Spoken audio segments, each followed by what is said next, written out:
Hey guys, welcome back. BTCKR here, and we're back with our weekly recap of all things Injustice. It is the week of August the 3rd, 2023. Current challenge is Arkham Knight Batgirl. It's a 1-week repeat. Required characters are Nightwing, Green Lantern, and Black Adam, available as bronze, and silver. Great entry point for newer players to get a really strong gold character. Her passive is Got Your Back. Batgirl has a chance for her Special 1 or Special 2 to be unblockable. And Arkham characters can be rescued from one knockout blow by swapping in for them and using a smoke bomb with a chance to stun. She's got 1375 attack and 1325 health. She was last available October 6th, 2022. What can we say about her? She's got great high stats. She is a great Arkham card, and probably the only Arkham card that should be on every single Arkham team. The unblockable chance at specials is pretty cool. She has multi-hit specials, both Special 1 and Special 2, meaning that something is pretty much guaranteed to hit at least a little bit. It's just a matter of how many are blocked before the block break. But what makes her really spectacular, right? So we know that she's got a decent first part of her passive. She's got decent stats. What really makes her is her second ability, which is saving her teammates, which technically is two abilities. It's a second and third ability because it isn't just saving her teammates. That would be good enough. It's the chance to stun when she comes in. We used to think that the most effective and dangerous use of Arkham Knight Batgirl is to give her a loadout that guarantees power when she tags in, with Cloak of Destiny or Necron Scythe to boost stun damage, plus League of Assassins Knives to give splash damage on Special 1. So that means with that loadout, if she tags in to save her teammate, she can do the usual Batgirl thing and do a Special 1 that stuns on the first part if they're not stunned already. And it's back end loaded to do a huge amount of damage that gets shared with your opponents. However, once you've played it a lot, you probably will notice a few things. League of Assassins Knives does a lot of splash damage, true, but Arkham Knight Batgirl as a rescuer means the splash damage doesn't matter as much. Most of the time when she tags in, there isn't any splash damage to give. We are looking at the opponent's last man standing on their team. Even if there is more than one opponent, the cost to your loadout to guarantee both a bar of power and do splash damage, taking up 2 gear slots, that's just too much. So if you've seen our more recent Arkham teams, we've started to use overpowered super, and really any of the basic damage boost with an increase of basic crit chance gear would be great for this. Blade of the War God, Prometheum Longsword, Power to Screama Sticks, Netherrealm Kama, all of those will work. So that one basic swipe combo against a stunned opponent is going to take away all or most of their health if you're stacking that with Cloak of Destiny and Necron Scythe. On defense, it isn't as easy to control what Arkham Knight Batgirl does when she tags in, but if you're unlucky enough to be facing her, there's always a chance that with that loadout, you'll be vulnerable to having your team wiped out just because of her. Because it doesn't rely on power, it doesn't rely on forcing her to do something that is non-intuitive. If she doesn't have enough power, she'll just do a basic combo and wipe you out. If she has enough power, she does a Special 1, also wipes you out. Or, actually, one thing we should speak to then is our strategy when we're dealing with an opponent's team that has this loadout, is to go after her Arkham teammate before she gets a bar of power and hope that whatever boosted damage she comes in and does is survivable. Now, if she's likely to have power when she tags in, for example, Tantu Totem, then it's making sure that our Astro Harness is triggering her tag in if we've got a teammate or somebody on our team with Astro Harness. Because hopefully our Astro Harness character will trigger in the middle of her special and keep us from getting knocked out. So we get that invulnerability. So, you listen to all that explanation. So why are you watching a team with Arkham Knight Batgirl, but without any other Arkham teammates, right? So we're talking about why she's so good on an Arkham team. You're watching her on a non-Arkham team. So as part of our series of weekly recaps using the current challenge character, we are using Arkham Knight Batgirl as the star of the team. We've used her as a rescuer on our full Arkham team to help her Arkham teammates. You've seen how effective that is. But she's not really the star. And if you're going to try to make her the star with that particular team composition, those fights are going to be slow. But even if that's the most effective way to use her, we are demonstrating how to make her the star and how to use her. And that's part of the reason why she doesn't have a full Arkham team. As a start, or the starter, the first person who's coming in doing a lot of damage, the main damage dealer of her team, her special 1 is actually more important than her special 2. Stun boosted damage against an opponent with special 1 is more than what you can get with her special 2, and only takes 1 bar of power, because special 2 does not have stun built in. That means she only needs 1 bar of power tagging in, and Tantu Totem is all that's necessary.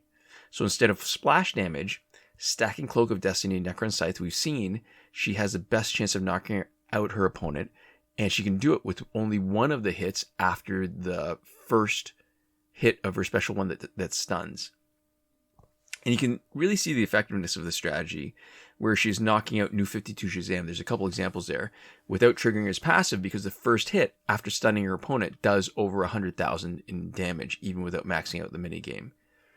Hawkgirl Prime is a teammate because she is great on any team that relies on Tantu Totem, because everyone can tag in and tag out more quickly because of Hawkgirl Prime's passive. And if there were an Arkham teammate that could enhance Batgirl, we would probably use them. But we've got Static here instead. He's here and geared to shatter gears, adding Master's Death Cart so that he can stun the opponent when he tags in with a quick special 1 that he builds up through Master's Death Cart. And then the second time he tags in, he can shatter all the gears because of leveraging Master's Death Cart, the ability when you tag in to do the unblocked damage, the air quote unblocked damage. So that means we don't need to time Batgirl's special 1 and do all that boosted special 1 damage. We can, but you can see that it's a pretty much more of a reliable fight if you use static first. So, are full Arkham teams with Batgirl better? Sure. But if you're making Arkham Knight Batgirl the star, this team composition is a way to really emphasize her strengths for reasonably quick and, more importantly, winning fights. So that is a total of 166 weeks of a repeating pattern that first appeared May 2020. We've had 3 complete cycles of a 43-week sequence, plus 37 weeks into the 4th cycle. If the pattern holds, next week should be New 52 Superman. So we started using challenge characters for demos in our weekly recap starting November 17th, 2022. 3 interruptions that we missed: Batman, Ninja Joker, John Stewart, Green Lantern, and Arkham Origins Bane. We are 8 away. That's, I think, those 3 plus another 5 from doing demos of all the challenge characters. And 7, actually, if you count the fact that we've already demonstrated New 52 Superman a bunch of times outside of this current sequence. So after that, we've got Earth 2 Hawkgirl, Martian Manhunter, Godfall Superman, and Hawkgirl Regime. 23 challenge characters still missing too. This week's multiplayer reward is Gloves of Azrael, becoming Gauntlets of Azrael.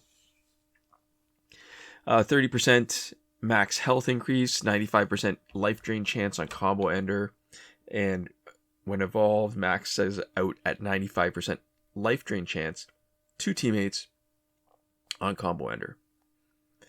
And what do we have to say about this? Okay. Last available December 29th, 2022. That is 135 weeks in a row of a consistent pattern.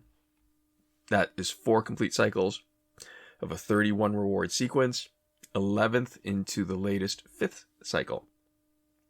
Unlike the challenge cycle, nothing is missing from the multiplayer rewards. And if the pattern holds, next week should be Blackest Night Superman. So what do we have to say about this? It's a 4.5-star gear. It is completely defensive gear. If we look at all the elements of its abilities, health boost is not particularly special. Combo ender, life drain used to be unique until the overpowered super came along, which also life drains on combo ender. Still special is the life drain for teammates. The cards with extra hits on combo ender like Raven, Deathstroke, Nightwing, Jessica Cruz, they all get extra effects from combo ender. So that means it's good on a card that's going to be your healer.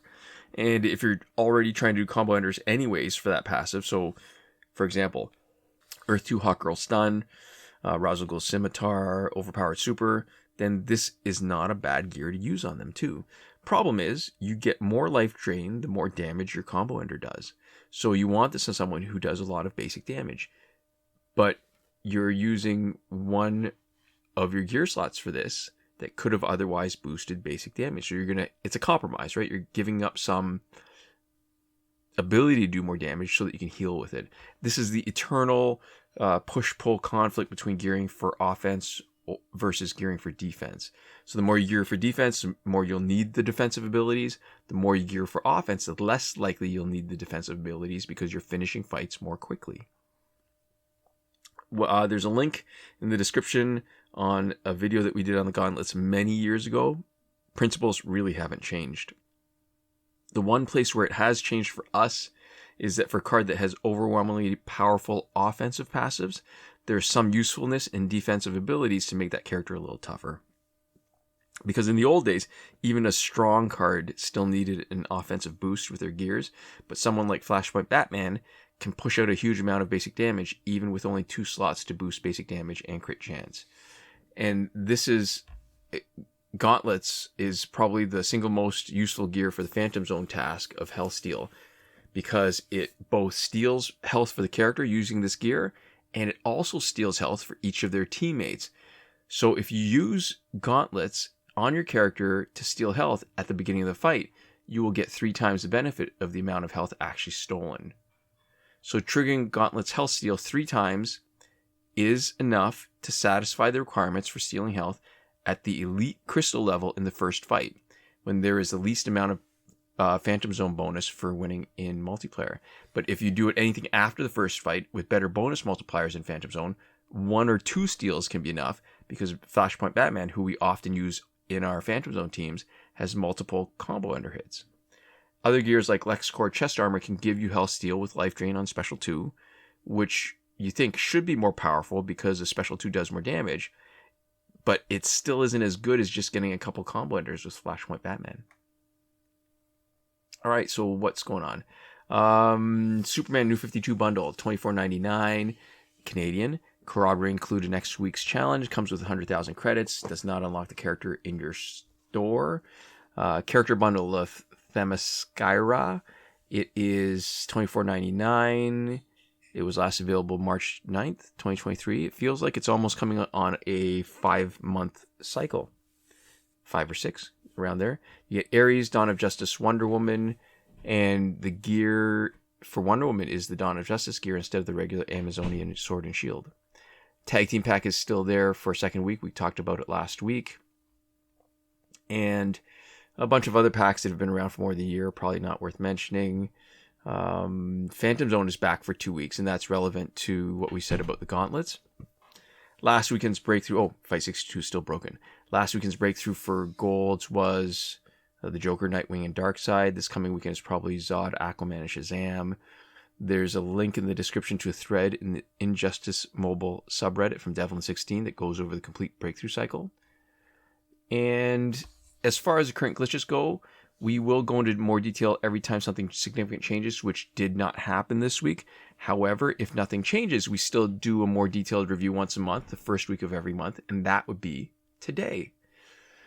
And if you are impatient and usually don't like to wait for the once a month, or if nothing changes, or the weekly recap, if something does change, we will update the video anyways, and you can see a video tutorial for every working glitch in our playlist, Current Glitches, linked in the description of this video. Current glitches. Okay. What we usually like to do is start with significant not working glitches, because people ask about a lot of things. Some things used to work and they no longer do. And it's harder to find something that's not available than it is to find something that is available. And we're just letting you know it's not. So there is no working glitch for credits. We talk about this in more detail in previous episodes, Season 6, Episode 9 of our Q&A. it's worth mentioning to the larger audience here, some people have been successfully exploiting a glitch that requires 2 devices being logged simultaneously into one account. We only endorse and recommend glitches that we test and confirm ourselves, and being logged into one account on 2 devices is not a glitch that we're willing to test for a number of reasons. The biggest one is it can mess up your account. It can cause your account to be suspended. Too much of a risk. Glitch for getting repeated past multiplayer season rewards is not working. The glitch for early multiplayer season rewards is not working. There is no glitch to get through Phantom Zone unnaturally quickly, but we've got some Phantom Zone speed runs to show you how you can do it super fast with a really interesting team and a gear loadout. The glitch that used to let you get the free energy without watching the video, also not working, and that's separate from the time shifting for free energy, which does work. So working glitches with the video. The glitch to let you play Phantom Zone repeatedly is working. As we mentioned in the glitch video, its greatest value may be in avoiding the 50th medal that it costs for the 2 replays that you normally get, since it takes a lot of time to play through it completely 3 times on the elite level. The challenge reset method that requires Google Play Cloud Save is working, confirmed on the current Arkham Knight Batgirl challenge. And just remember, the challenge reset, they're basically the same glitch, right? So the challenge reset can remove Phantom Zone progress, and vice versa. So while the Phantom Zone is active, keep that in mind. Make sure that any Phantom Zone crystal progress is progress that you're willing to potentially lose if you're going to use this glitch, because very often, for most people, Phantom Zone takes longer than completing the challenge. And if you are on Android 10 and having trouble because you need to re-download more than 1 gig of data when you clear app data, there is a potential solution. And we have cut and pasted the explanation from viewer Tanme Kakde about which files you need to move around, so that instead of re-downloading it, you just move it somewhere else, do the challenge reset, and then move the information back, and you save yourselves a bunch of data. Breakthrough glitch to let you play it repeatedly, still working. Airplane mode / refund glitch is still working, good for both packs with random drops, also known as loot boxes, and last laugh tickets. We should point out that it does not work in the Phantom Zone when it's around for us, because doing that requires an online connection. We strongly recommend against doing a variation of this where you switch between accounts instead of clearing app data. It is too big a risk of account bleeding. And what else? Time shifting still works in Android for unlimited survivor plane energy recharges. Again, remember, return your cooldown clock back to normal before you finish. Otherwise, it will interfere with your ability to get the events occurring when they should, such as the new challenge character and the Phantom Zone. And that's it for not working glitches and working glitches. And we have one glitch that's sort of in between, which is a promotion glitch where you can promote characters that are still locked. It still hasn't had the right conditions since update 2.14. It's still not testable and still not usable. But because it's never failed us once when the conditions are around, we still have it on our list on a technicality. And that's it. So a big thank you to our supporters, our patrons on Patreon. That's Alexis M supporting us on the Your Message Here tier, Michael Devries, Irvin, Ruiz, and Hoshi 127 who are supporting us on the credit level, and the list of names you see on our screen who have been generous enough to have supported us at some point during this current pandemic. And thank you for watching. We'll see you next time. Komoda.